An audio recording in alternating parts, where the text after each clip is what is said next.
melts when I'm ocean waves.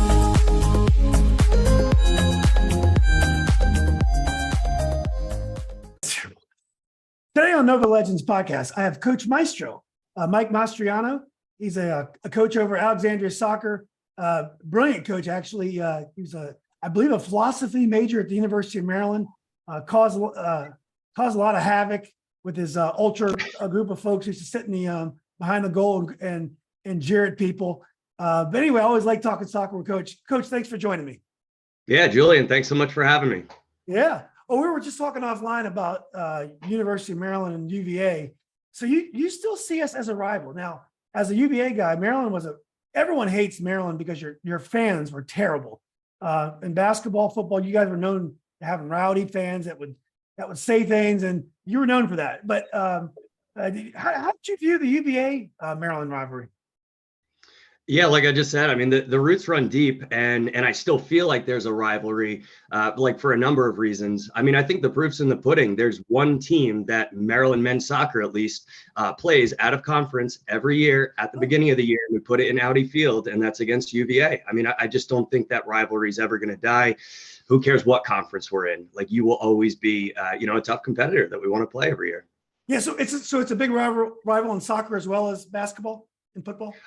Yeah, I would say so for sure. Yeah, I didn't even realize that. Well, Coach, I want to get some topics out of you. One thing that you told me early on, I remember my son Chandler played for you many years. You're a great coach. He always credited you with teaching him how to play one touch. And it really wasn't his game. He was such a clever dribbler. And you told him early on, you broke him down and said you had to get rid of the ball quickly. And it was a learning process because, at first I'm like, well, he's just kicking the ball now. But once he got it, it changed his whole game and he became a really effective six doing that. But anyway, one thing I remember you telling me, telling us is that when it came time for college, not to worry about it. And I was like, what do you mean? We spent the last 10 years training, going to camps, going overseas, not to worry about it. He's a good player. He's and it turns out you were right. Soccer was going to be a distraction to his journey. And most of the good players that he grew up playing against and with ended up going to school. And if they're playing intramural or club soccer, that's great, but they're not playing for the team. So what is your theory on that? And where did that come from? Yeah, there's a lot there to unpack. First, let me say, like, coaching Chandler was one of the joys of my coaching career, one of my favorite players to coach, mostly because he just was so coachable. And he was like a sponge. He would absorb everything. And he was like committed to his craft. And you could just tell that from the moment he stepped on the field.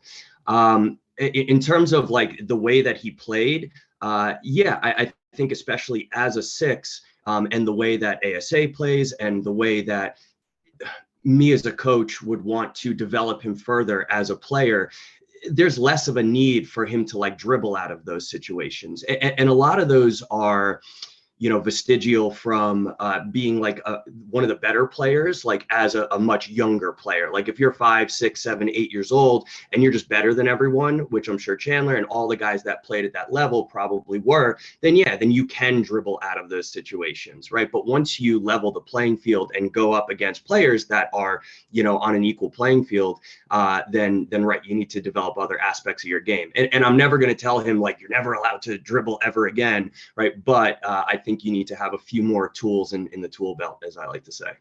Yeah. Well, do you think that? And sorry, do you want me to address the college thing as well? Because that's obviously a huge piece. Yeah, let's get back to college later. Okay. Do you think that we focus on dribbling too much at a young level? Because I remember this maybe while you were still in Maryland, McLean used to have their young teams just dribble all the time. They wouldn't even let them pass the ball. They wanted the kids to dribble all the time because they wanted to build those skills so that when they're older, they all had that ability. Do you think we do too much of that generally? It's funny because when you watch like a good high school team play or a good club team play, only like one or two kids on the field are even dribbling anymore when they get older. So do we do too much dribbling at a young age? I will be honest and say, like, I haven't had experience at those younger ages for like a very, very long time. So I don't know if I could actually, intelligently speak on that. But I will say that football to me is like the simplest game in the world, right? And the basic principles of it are when you're in possession, right, where are the spaces and where are there not the spaces, right? And then you find where the spaces are, and then how do we get to them? Do we dribble into them or do we pass into them? And then everything else comes from there, right? So yeah, like dribbling is an important part because there are times when you need to penetrate into those spaces, or it's a better option by dribbling. Again, I think the game has progressed at this point where it's very much less so, that dribbling and more of that emphasis on, the possession. We all know about the tiki-taka and how the game is revolutionized over the last 10, 15 years. So I think it's still an important part, but it has been de-emphasized because I think we found that generally across the board, it is a better way to find those spaces and penetrate into those spaces by passing as a group instead of just relying on one player. Yeah, and Chandler found that you get injured less if you dribble less. That's right. Yeah, a lot of studs up hatchet men in this game. Exactly. So you worked at a few clubs. I know you're at Alexandria now. Are all clubs created equal? I could probably give you my analysis as a parent and watching clubs for all these years. But what do you think about the different club structures? Does it matter? We'll get to the league structure later on. Yeah, sure. But club structure, does it matter tons what club a kid's in? Yeah, there's obviously so many different clubs that are so good at different things. I mean, you almost look at it in terms of, the different categories, right? They're, winning games, developing players, impacting the community, this, that, and the other thing. There's so many different things that a club can facilitate, like serve as a vessel for. One of the reasons why I love ASA so much is because I think they try their best to fill up as many categories as much as they can. I mean, let's be honest, there are some clubs where it's just win, baby, and they don't care. They don't have a curriculum. They don't care about developing the player, and that's fine. I'll never begrudge anyone of that or criticize anyone for doing things a different way. That's just my philosophy on life, honestly.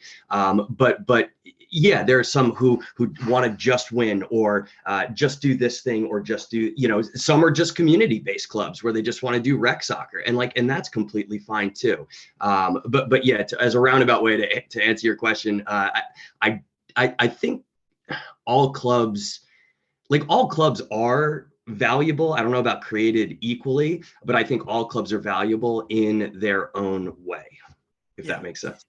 Yeah. Well, so Chandler, we live in Arlington, and I think things have evolved some. But when Chandler was first trying out for club, when travel soccer, Arlington travel meant travel soccer. So you would not, if you lived in Arlington, you would travel for travel soccer, and if you didn't, Arlington travel, and if you didn't make it, you travel next year.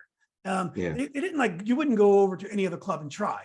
So Chandler was waitlisted his first try, and then. So we went out and tried McLean at Barca. And by the time Arlington called him and told him that he made it, he'd already accepted with Barca and he stayed there. And so Barca's Dorados now. And then he got a chance and he ended up going to Joga, but then he ended up spending most of his soccer career at Alexandria. But we got a taste of other clubs. And it was really helpful because when he played for his high school team, 90% of the club of the members of the club were Arlington travel players, and his style was very different because he had played with different under different systems and different coaches, and it was actually good for him to have that different type of experience. Do you think that that parents should shop around for clubs, or a lot of times parents spend too much time worrying about these kind of things, and maybe the cream's going to rise to the top no matter what club you sign up for? Yeah, I'm with you, Joe. I'm picking up what you're putting down. I mean, I think it depends at what point of the player's career are we talking about here? Like if it's early on and as parents, you just don't know what the different clubs have to offer, like what their mission is, that type of thing, then yeah, maybe shopping around, trying out a couple of different clubs at younger ages is completely fine. But once you start to get a sense of that and the player gets a bit older, staying with one club versus, the musical chairs that is youth soccer these days, I think is the way to go. You just want stability for a player, and for them having to adjust, year on year, even season to season, I just don't think is good for the player or their development. Yeah. But one thing that makes Alexandria special, and maybe other clubs are moving this way too, is that it has a style of play. It has a passing style of play, probably derives from Barca, as you were talking about the tiki-talk. But it's distinctive, and the kids learn to share early, and it's an attractive style of play, especially when they get older and they really start to get it. Other clubs, I think they give the coaches more discretion to make decisions about how you're going to how they're going to play. Is there a place for both systems where the coaches can decide, or there's a club system, or do you think it's best to have a combination of both, where coaches can tweak what the club system is to fit their personnel? Yeah, it's a great shout. I mean, again, another reason why I love ASA so much is because, right, we do have that style of play. We do have that curriculum, but coaches are, especially like at the older ages that I coach, are given some discretion to kind of switch it up, right? It's 4-3-3, pass and press, right? But like, and especially, I was helping coach with the MLS Next groups last year. And if we're going against an opponent where a 4-2-3-1 might be better, then we have the, the discretion and the, independence to do that as a coach. But having a foundation to sort of anchor around, and allowing the coach to tweak it a little bit, I think is the way to go. Like for years ago, I coached at SAC up in Columbia in Maryland many years ago, and I was fortunate enough to win a Maryland State Cup with my two, back in 2013 with my U15 boys. And there was no, style of play. There was nothing. It was very much, it was almost as if coaches were like, franchisees, of the club. And every team was its own franchise, and you could just do whatever you wanted with it. And we just we played a 3-5-2, and we sat deep, got men behind the ball, and hit them on a counterattack or a free, a free kick every now and again. And that's what worked for us. But like, I do reflect on that, Julian, and sorry, I'm not trying to like humble brag or anything here, but we experienced a lot of success, but I also look back and it's like, did I do the right thing for those players individually? There were like one or two that went on to play college, but could more have, had I developed them more as players instead of orienting our tactics around just like success, like just win, baby, because that's kind of what it was, to be honest. Yeah.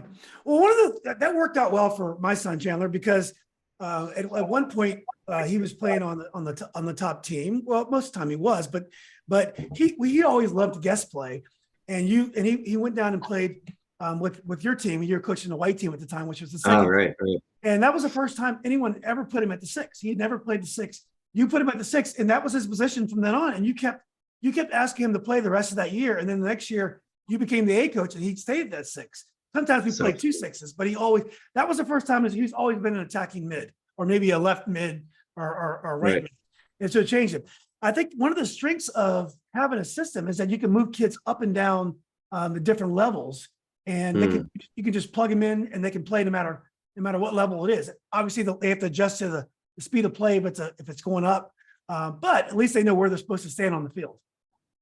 100%. And I hate to seem like such an ASA stan, as the kids call it these days, but I think that's one of the cool things about it, is that, I mean, you can plug and play any kid pretty much anywhere, because they understand the roles and responsibilities of every position. They know the vocabulary, the numbers for the positions, and the job that they're supposed to do. And there are a lot of clubs like that. There's a lot of, and we might end up talking about the U.S. national team here. Jurgen Klinsmann got absolutely pilloried as the U.S. coach, and he should have been. He wasn't a very good coach, but what he did do was completely reorganize, restructure the U.S. youth system, especially at the DA level. And one of the things he did was create a uniform style of play at all levels. So not just expanding the DA to more age groups and having more, non-men senior team national teams, but also here's the style of play, right? And that allowed for players to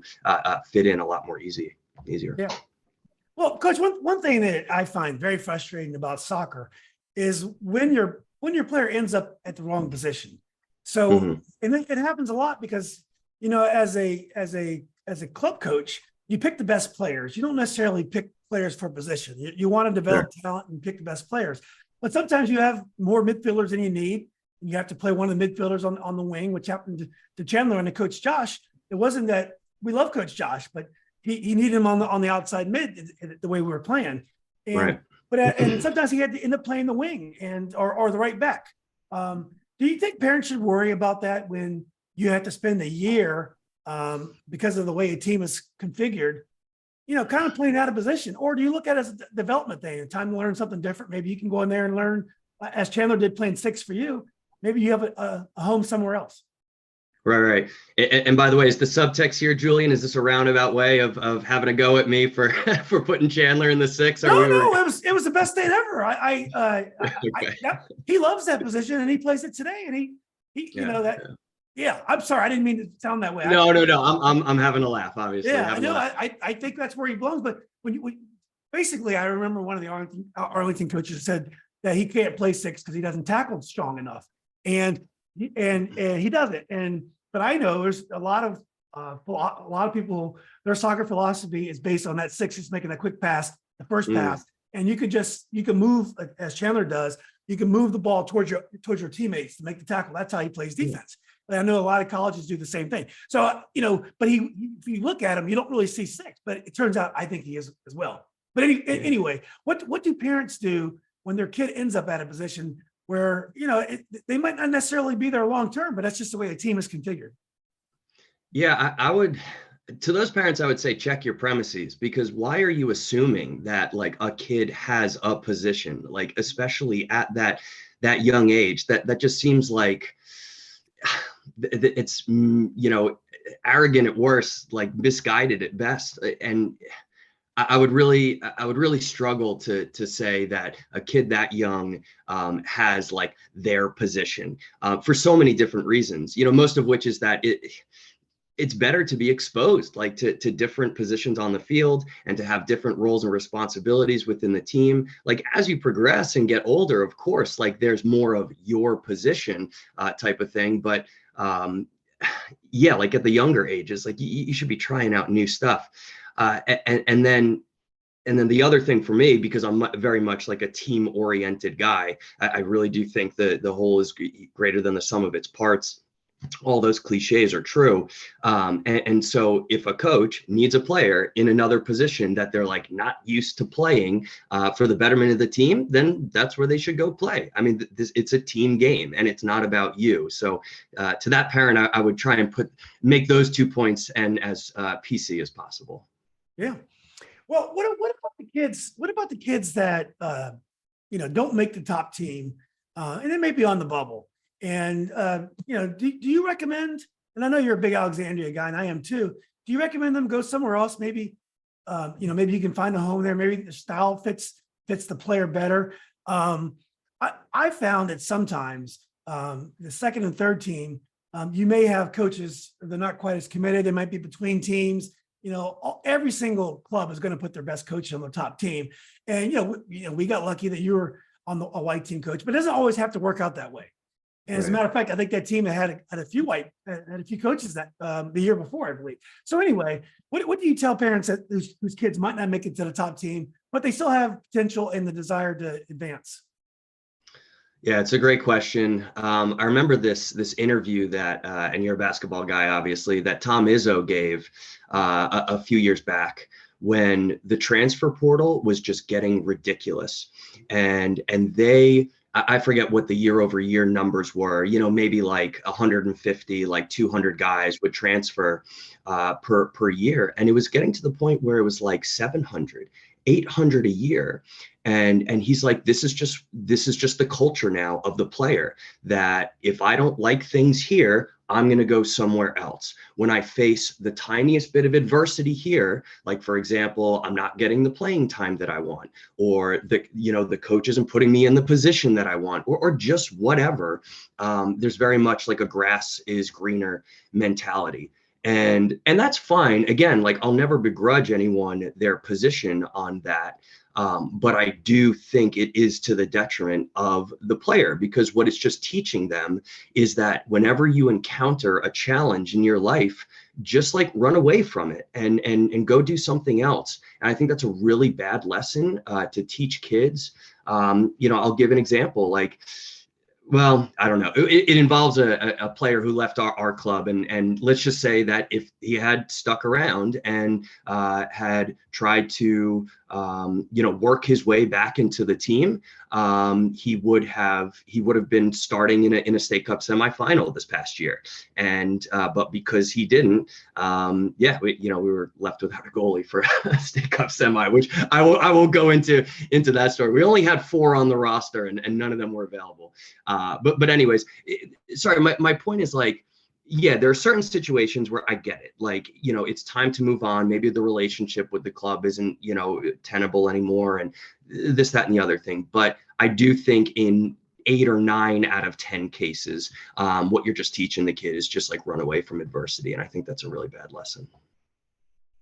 Well, we talked about tryouts a little bit earlier, and I think tryouts, it's hard to have fair tryouts. It's just a very hard, because you're doing a lot. Like in Virginia, you're in the middle of your season. The kids might be playing high school, and then you're having tryouts. So it's a horrible time of year to do that. It's usually late April, early May. I know. It's really tough. Is there a better way to do tryouts? I heard Alexandria, like Arlington for the older kids, the teams stay the same, and then you can come to a practice during that season as a way to try out, and then they might move. Gotcha. But what do you think? Are tryouts fair? Are there better ways we can do tryouts? I don't know. I just think that the reality of the situation, Julian, is that it's almost like a race to the bottom type of thing, where, and this is the progression that we've seen, is that clubs always did the tryouts like at the end of the season, but then there was that first club who did it like a week before the end of the season, and now they have those kids and they give them offers and they say, well, you have to let us know within like 48 hours. And so that's before the player goes to the next tryouts for even their current team, and so it puts them in a tough position. And then what clubs started doing is just moving their tryouts up, and then that same club moves it up another week, and then everyone, to the point where it's like you just have to keep up with the Joneses, and now we're at the point where tryouts are for some clubs in like April, and it's like we're still playing. We haven't even got, like, the Memorial Day tournament used to be a thing, and then like a week after that you did your tryouts, and then everyone went on their merry way for summer, and all the pieces sifted in for the next year. But now there are just so many moving pieces, and I just don't know how you fix that other than like regulating, almost like an NCAA type of thing, where there's like only a window where you can do that. But yeah, I just don't know if like US soccer would do that, or, leagues or whatever. I don't know how you would do that. So I don't know the solution to that one. Yeah. What are your thoughts about high school soccer? Now, I think one of the problems of high school soccer is Maryland plays in the fall, Virginia, like I think maybe 12 others play in the spring. It puts kids like Chandler's teammate Sam, really good player, but he was always playing high school and everyone else wasn't. And then in the spring, he had nothing to do and everyone was out playing high school. And I think high school ball is great for the kids, but it makes a mess out of the soccer season. What are your views? Well, especially in your Commonwealth down there, who for some reason plays public high school in the spring, and that just throws another wrench into the stuff. I'm from Maryland. I lived there. I coached most of my career there, and yeah, just doing high school in the fall, futsal in the winter, club in the spring. It was just like very, very straightforward. But anyways, but zooming out a little bit, talking about high school in general, I think is fantastic. I had a great high school experience. I know tens, hundreds of thousands of kids have had great high school experiences. And I think for like 99.9% of players, high school is a really important, valuable, developmental thing that they should be doing. But there is a small sliver for which they shouldn't be playing high school, because if they do want to be taking it to that next level, then we need to preclude them from playing, for all the negatives that comes with. But I think ultimately for them, when you put everything into the calculus, it ends up being a net positive for them. But yeah, I love high school. I coached high school, and it was a great experience. I think what you're getting at is MLS Next and other leagues. MLS Next has And the old DA, yeah. Yeah. Oh, they changed the name? MLS. So, right. So the Development Academy, the DA, which was like, the thing, pre-COVID, and then COVID actually made it go bankrupt. So now there was this vacuum that had to be filled for that top level of youth soccer. That's when MLS swooped in and made MLS Next, which is now, right, basically the DA at this point. Yeah.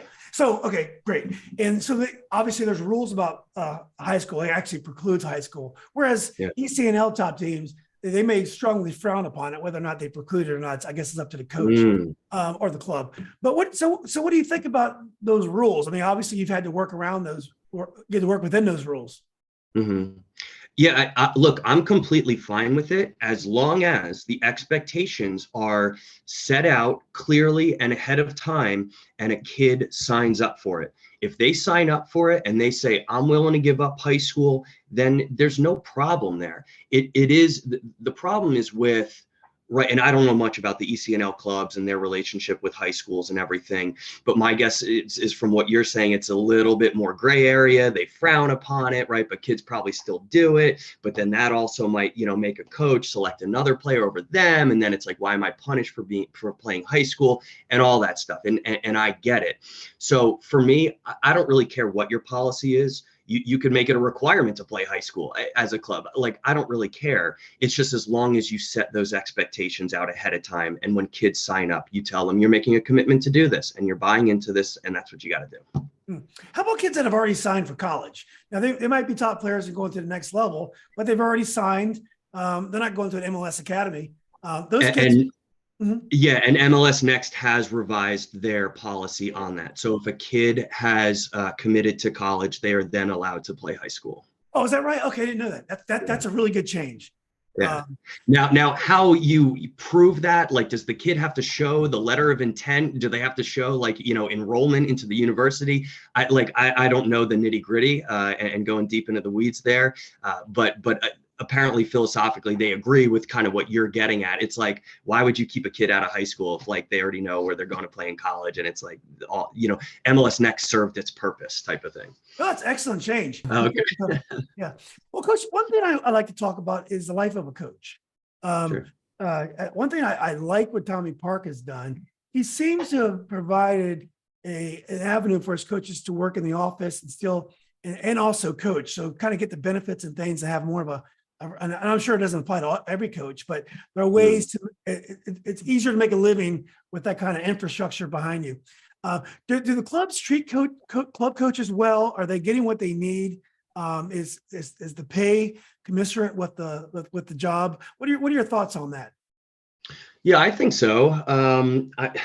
My experience the last X number of years is, again, mostly with ASA, and I've just always felt for the most part, supported. Yeah, the compensation is super competitive. Again, we have so many resources, so many staff, and to your point about the compensation thing, I think one of the first questions they ask coaches that they hire is we have positions X, Y, and Z available, or other ways to supplement. Do you want to do this to, while you're at the field, add this thing on.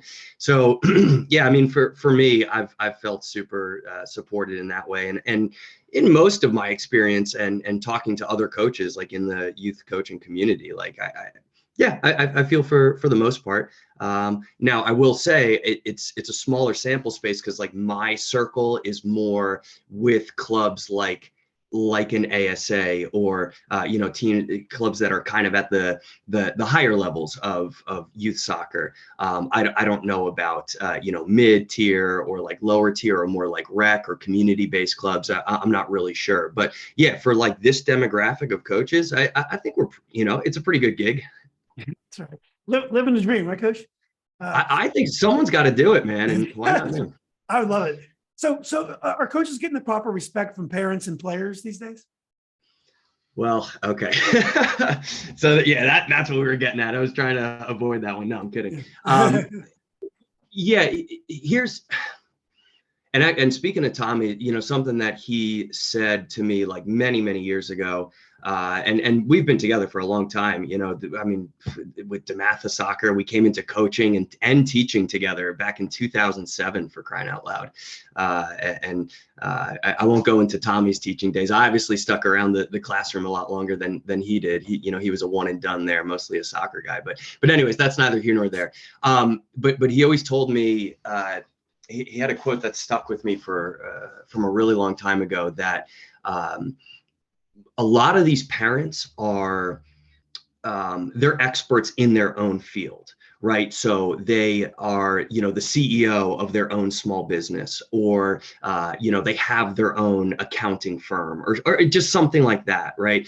And it's almost as if they feel, because like in everyday life, day to day, they know what they're not just know what they're talking about, but that they are in charge of things that can sometimes spill over into other fields that they know nothing about. And I won't touch the third rail of politics or extrapolate this into something much bigger, but I do think a lot of what we're seeing in general amongst people is this belief that like something about everything, or you even know everything about everything, and if you do your own research, now you're the expert on this subject, and I think that's really, really dangerous.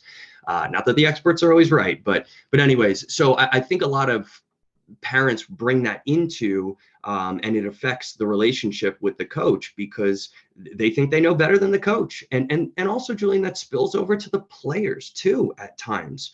I can't tell you how many times I've had a kid who has, not just ignored coaching that I've given, but tried to like do something else, as if this 15-year-old kid, someone that like I've been coaching longer than you've been alive, thinks that they know best, that they know better than me. And it's a very strange thing that we're seeing, not across the board. It's not everyone, of course. I'm not painting all soccer parents with a broad brush, but you are seeing that a lot more these days than you used to. Yeah. Do you ever feel like, so Coach, you are really a deep thinker about the game, and I think a lot of soccer coaches are kind of conventional wisdom. They like the same players everyone else likes. But you think differently. You'll take stands against players. It's not personal, but you may like different things. And I've noticed players that other coaches didn't like. I'm surprised that you'll play these guys. And I remember Chandler's high school coach, Carlos Aranda, brilliant coach. He's the same way. He'll play a player, and no one have any idea why he's playing this guy. But he sees something, the movement, off the ball, things that the normal coach may not see. Do you ever feel that works against you? The fact that you're kind of you're kind of a hipster with the game, and you kind of see things differently. Yeah, what's that old picture of all the fish swimming this way and then one fish going that way type You're of thing? the other guy. Everything works against you? 100%, of course. And not by any means saying that I'm sort of like genius or that I'll be remembered, 100 years from now for whatever. But yeah, that's the reason why those big thinkers, were never realized until afterwards, because like everyone's swimming this way and they're going that way. And then when you reflect on it, you realize that they were right. They were being innovative and all that stuff. I'm not saying that's me, but that's sort of like the mindset that I have at times about certain things. And yeah, I mean, there have been, are we just talking about like players with their style of play, or are we talking about also like discipline issues? Like I think I'm well documented and on record for not just, suspending players, but even kicking them off my team, even if they're the best player on the team type of thing. So I don't know if we want to go down that road, but Sure. yeah, I have no problem taking a principled stand and doing what is right. Because what I'm supposed to do is lead this team, get the best out of the players. We're all on a ship, right? And everyone's got their oar to row that ship. And if there's a guy that's not rowing his oar, then he's not on the ship anymore. So everyone has to buy into that. And I know it's so cliche, but like just the team mentality. And I've had no problem standing up to those types of players and even booting them from the team when everyone looks at me sideways and say, what are you doing? He's your best player. I'm like, I don't care, because this is even bigger than the game, right? Forget about just playing on the field. These are like life lessons. This is why, and sorry, Julian, I'm going to go off a little bit on this, because please. I think this is so crucial here.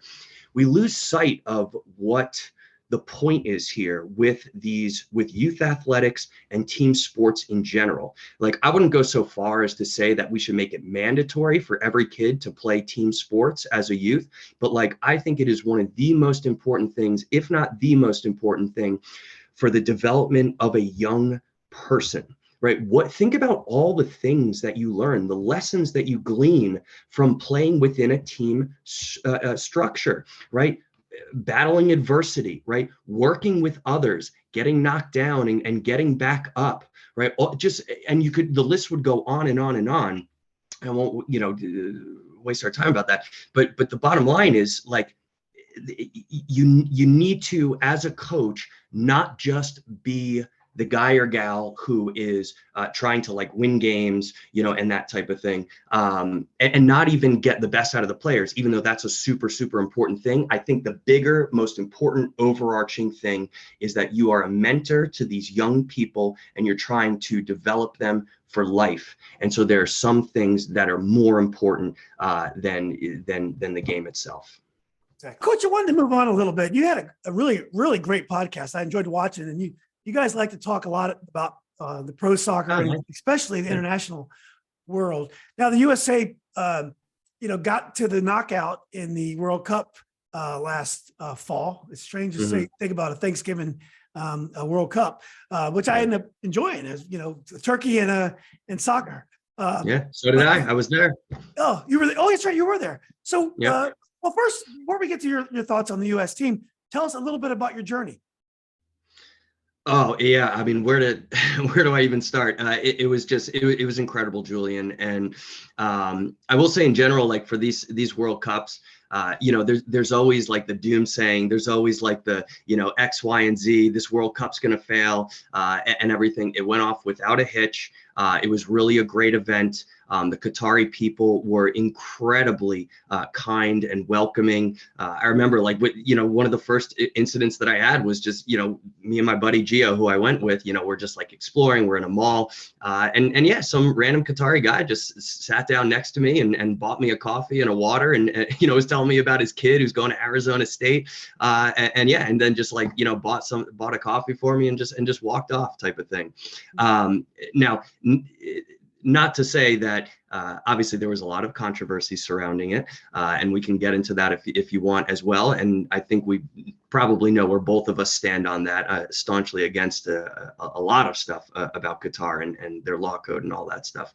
But that's where the World Cup was held. And I'm going to go where the World Cup is held. But yeah, overall, it was great. We lived in one of those like cities that they just built for the thing. I mean, they were converted storage like shipping containers, and they just made them into little like bunk bed dorm rooms, and it was great. Running water, a shower, air conditioning, because obviously it was still like 1,000 degrees even in winter down there, and yeah, we had a great time. Getting around was super easy. Obviously, every stadium within like 45 minutes of each other. Their metro system, completely automated, no drivers, trains arriving every 2 minutes, perfectly on time, getting you where you need to go, and all that. And yeah, the stadiums were great, the games were great, and it was a great experience. Yeah. Well, I really enjoyed watching the Moroccan team play. Here's a team unheralded, but a lot of world-class players. But then some players that played domestically came in and played wonderfully for that team. Yeah. Did you get a chance to see Morocco play in person?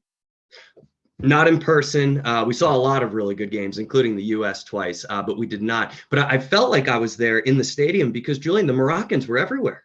I mean, just, in our fan village, when we were downtown watching games, I mean, just everywhere, and they were just so energetic and so happy. And by the way, not just Moroccans, but pretty much fans from any Arab country, right? This being the first World Cup in an Arab country and the first Arab team to make the semifinals at a World Cup at the first World Cup in an Arab country. So I mean, they were absolutely buzzing, and so yeah, I felt like I was there at times. Yeah, I love my Ziyech. You know, I'm an Ajax fan. I just think he's a tremendous player. I can't imagine how Chelsea can't find better use of him. But well, let's get to first of all before we get to the American team. How are Americans treated in Qatar? Were they treated well there? Yeah.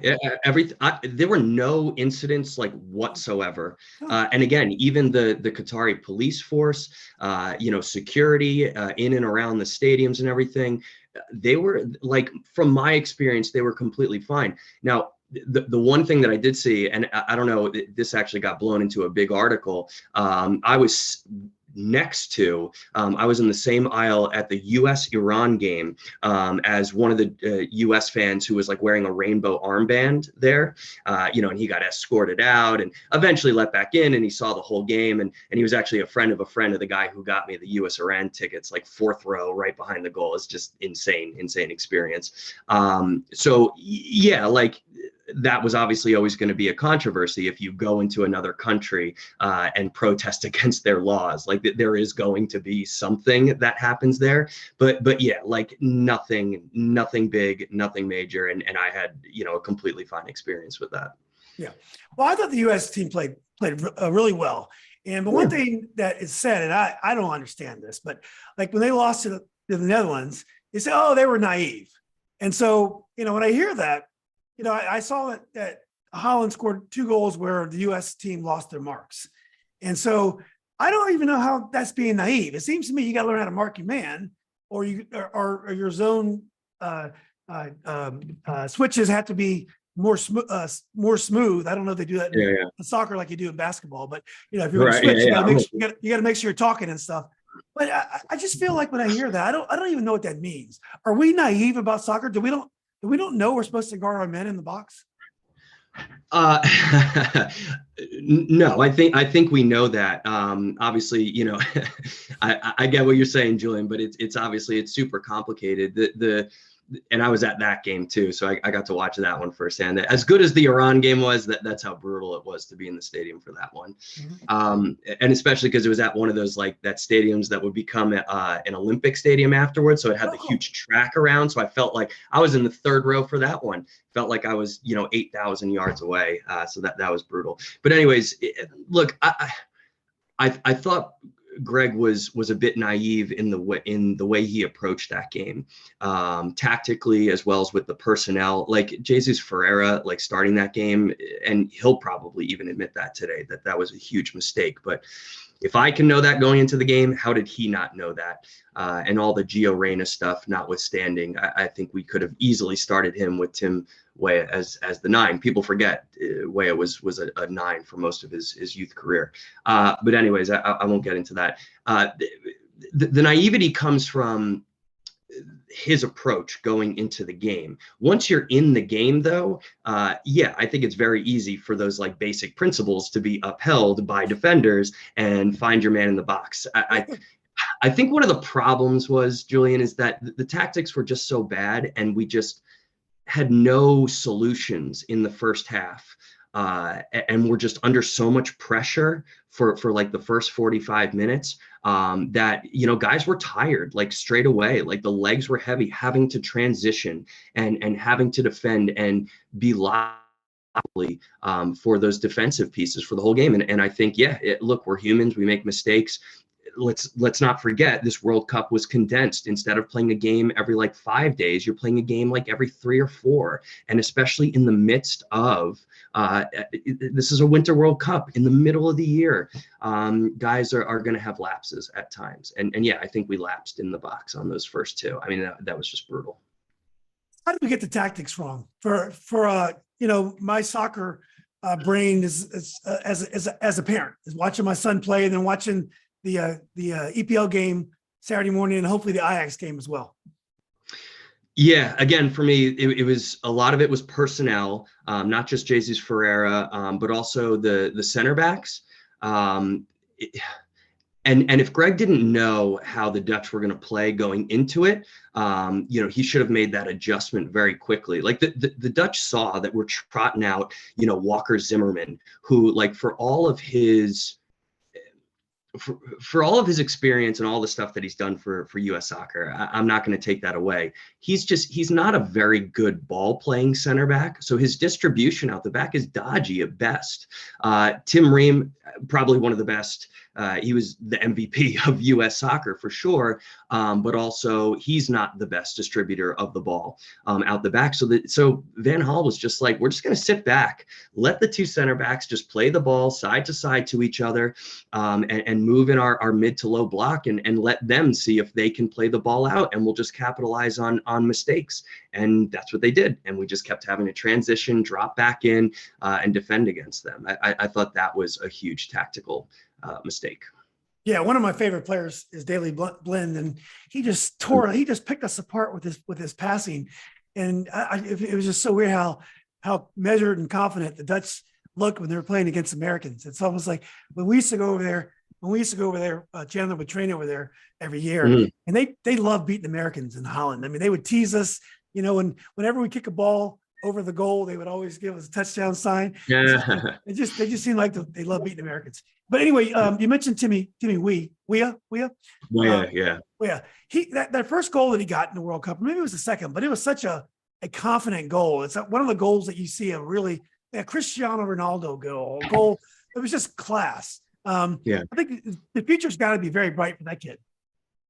Yeah, because he is class. I think he flies under the radar with American fans because of a couple of things. He plays in a league that most Americans don't watch. Obviously, we're very, Anglo-centric, so everyone's watching the Premier League and that type of thing. But also, he's had a lot of injury setbacks over the last couple of years. So even though he's playing in a league that most of us don't watch, even if people were watching it, they wouldn't have seen him just because he was injured so much. But he is class. He is one of the tier one guys for U.S. soccer. There's no doubt. Yeah, his father George is one of these names when you first start following soccer. If you don't know anything about it, his name is mentioned. Like he's not a Pele, but is mentioned like the same kind of soccer royalty or that like that. When you hear his name, and I believe he was from Liberia, and I think he's the president now. Yeah, he's president now. Yeah, so he's just like the stud. And was a great player. I believe played at PSG in his career. Yeah, and correct me if I'm wrong, Julian. Not just one of, but I think he might be the only African Ballon d'Or winner.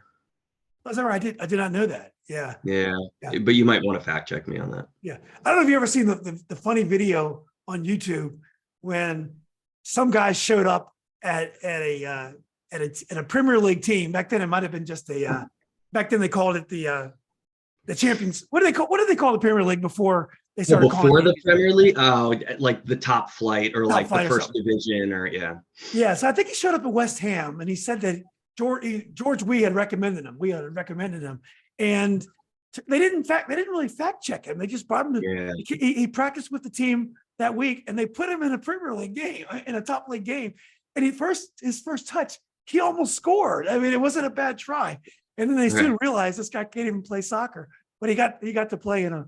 You ever seen that video on YouTube? There are a few stories of that. Like there are some great stories. Manchester United have had a few players like that where, Sir Alex got a call from, this person who knew this person and, we've got a diamond in the rough here. And then somehow they slip through the cracks and get into the first team. And there are clips of these guys. You watch this and you're like, they look like a baby deer, like that just got born.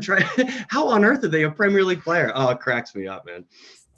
Soccer is a game, as a parent who's playing with a soccer player, it's a game you can't fake. If you're not that good at it, seems like you'd be exposed really quickly. It's such a technical game. But when these stories emerge, it's always funny. So what did you think about the row regarding Reina and Burkharder? How do I pronounce that last name? Yeah. Burkharder. Yeah. So it seems to me he was basically lost his job because of something he did to his wife who stayed with him many years ago.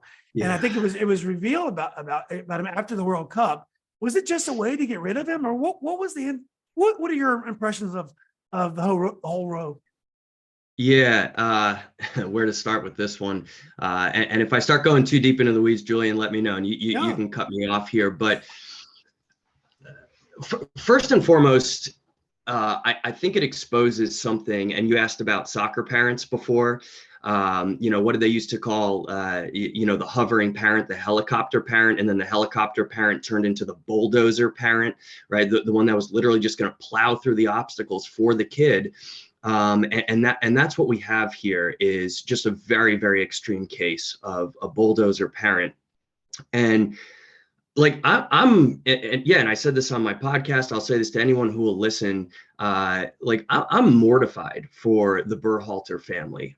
I think that's a really important point to make, because yes, no one is condoning violence. No one's saying that Berhalter was okay in what he did to his then girlfriend, now wife, Rosalind, obviously. But it happened 30 years ago, right? And they processed it in their own way, right? They actually broke up. They went their separate directions. Rosalind, the victim, right, decided not to press charges against him. And that's her right. And she decided not to do that. And then they found their way back together. They worked through it. And fast forward 30 years, they've been married for the longest time. They have kids and they've moved past it. It was a private internal thing that was entrusted to very few people, including the Reynas. Okay. And I have the most respect for Claudio for what he's done with US soccer over the years. I don't really know much about his wife, Danielle, before all of this. But what they did was take a confided secret from a family friend of 30 years and used it as leverage and put it out there in the public, embarrassing them to try and get their kid to have more playing time. They were basically petulant children who used something against people that they knew and loved because they wanted little Johnny to play more. And I think it's reprehensible. The Reynas at this point are in the blacklist of my book. And I hope they carry that scarlet letter around with them forever and are shunned because of it. And I'm trying to contain my emotions here a little bit, because it does get me really, really riled up, Julian. I think what they did was abhorrent, honestly.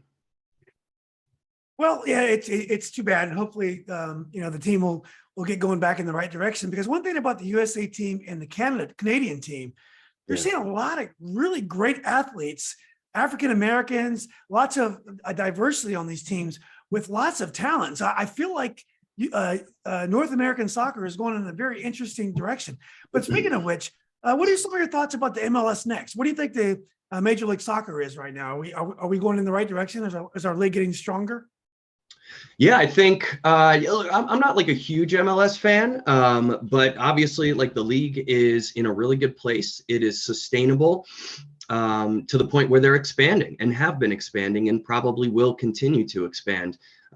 Maybe hopefully enough so that we can actually get promotion relegation, but that's a much, much bigger issue. MLS Next Pro has come in now as sort of like the second tier of American football, and obviously MLS Next as the new development academy. And from what I've seen so far, especially it still being kind of like in the infant stage here, a lot of wrinkles to iron out for sure. But it seems like a very good platform to develop youth players. The domestic football in the United States, the MLS specifically, is doing pretty good. So I think we're in a good place. Like, are we one of the top leagues? We're probably more comparable with, I don't know, like, we might be a little bit below like the Belgian first division, maybe in terms of quality. Yeah, maybe even lower. You know what I mean? But it works for us, and yeah, there are a lot of Americans who like that league, and that's great. I mean, the atmospheres are incredible. This new Apple Plus deal too, so it's getting a lot more exposure and everything. So I think it's in a good place. But yeah, in terms of MLS Next, which is what you asked me, I think it's a pretty good platform so far, and it'll be interesting to see where it goes and develops. Yeah, I talked to a basketball player, Tony Stanley, had a 16-year career in Europe, got to the Champions League in basketball as well. And I asked him about relegation promotion. Did he like it? He loved it. He said it made the game so exciting. When he got to the top league, it's amazing. When you get relegated, it's demoralizing. Making it to European, like the different graduated systems they have on the structure of soccer makes it thrilling. Then I said, hey, would you want to see American sports get the same thing? He said, no, I wouldn't work here. I'm like, why not? He says, well, people pay a lot of money to be in those leagues. And so we have this mentality that we have to pick winners and losers when it comes to American sports. And here's a guy that loves it over there, and he can't see it here. Here's what I think. If we had promotion relegation here, we all know that Alexandria is a very well-run club. Think about all the incentives would run well, how well it'd run if there was promotion. A guy like Tommy Park, if he ran a really good club, got a community behind him, we have this great youth program. All of a sudden, we have this team, the Reds. It's a pro team. We start getting better players in the area because they want to play for Alexandria. The town starts supporting them. We build a bigger stadium. They don't have to play at TC Williams or Alexandria City High School or whatever. Next thing you know, good leadership gets rewarded.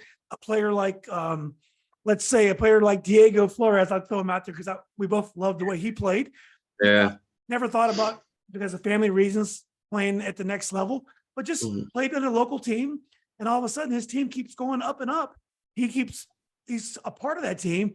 Next thing you know, him and his team play his way up to higher levels. So it's not like you don't need scouts necessarily looking for players. You're able to play your way, and a organization like Alexandria is able to organize its way to the top. I think it would bring so much to American sports, but it's just dismissed. Even a guy that loved it, he benefited from it. It's just dismissed so easily, and I feel like it's a shame. And isn't that funny, Julian, in the United States of America, which is literally founded on being ultra competitive, that in our professional sports, I mean, especially like the NFL is a perfect example, MLS too, in that it's like a closed system where parity is prioritized over the competition thing. Now, that's got its pros and cons too, right? Like, do you want to be the Bundesliga, where Bayern Munich it's a foregone conclusion that they're going to win the thing every year and everyone else is just kind of competing for European spots or just for the hell of it type of thing. I don't think we want to go in that direction either. But yeah, like just having some element of incentive for a club like mine to develop a pro team, which we have and is quickly, rising through the ranks, to eventually make that final step. I think that would be a good thing. But yeah, just because of the way that we are structured, because of the way that the MLS started, and right, your friend is correct. I mean, these franchise fees that they have to pay, no owner in the world is going to say, oh yeah, promotion relegation for sure, because I paid $100 million to get into this league and my team could finish last next year and now be in that division and I'm completely screwed. Of course they're going to say no to that. I get it. But I think there has to be some way that we can find, a way to get that football, into the end zone, even if it's slowly and surely. If it wasn't for promotion relegation coach, Jamie Vardy could still be working in a grocery store somewhere. He played his way to the top of English soccer. And I think that's the beauty of it. And I hope, I mean, we've been hearing about this for a long time. Nothing ever happens, but I'm hopeful one day it will happen. Hey, Coach, so I got another meeting. I got to attend, but this has been great. We got to do this again, and we got to tackle some more topics. Tell us where to find your podcast so people can find it. Oh, yeah, no. And again, thanks so much for having me, Julian. I really appreciate it. Would be happy to come on anytime. I just have like a little podcast called Stuck In, a Farmers League soccer podcast. You can find it on Apple Podcasts, wherever you get that from. Stuck In, a Farmers League soccer podcast. And apparently you're one of our, 9 average viewers or listeners. So thank you for that, Julian. And yeah, this is any way to plug it and maybe, grow that to like 19, that would be great. But yeah, it's just me and my buddy Jared, and we just BS about football. We don't take ourselves seriously. Originally modeled it on Part of My Take, which is, the #1 sports podcast. And it's just BSing about and having some banter about football. Well, you guys could be the next Roger Bennett, and I forgot his sidekick's name. So, oh yeah, Raj and oh god, yeah, Men in Blazers. Yeah, Men in Blazers. So, but anyway, Coach, I want to thank you. You're a great coach, gifted coach. I don't think people give you your due, because I think you're a brilliant coach. You understand the game. You develop players. You give players chances others may not see talent in. Which to me, it's awesome that you may value someone that's been slipped through the cracks. And I think you've proven that over and over again. You did it with my son, and I think you've done it with others as well. So really, really appreciate coaches that think outside the box. Don't do what everyone else is doing, because I mean, there's talent everywhere. We just got to, you just got to find that talent and be able to develop it, which I think you do a tremendous job with. Yeah. Oh, thanks so much, Julian. I appreciate it. And yeah, would love to chat more about a million other topics some other time. But yeah, thanks so much for having me on this one. Yeah, it's great, Coach. All right, look, man, have a good day. Got to run. Yep. You too. Cheers. Okay, bye. buddy. Take care. Yep. Yeah. Bye.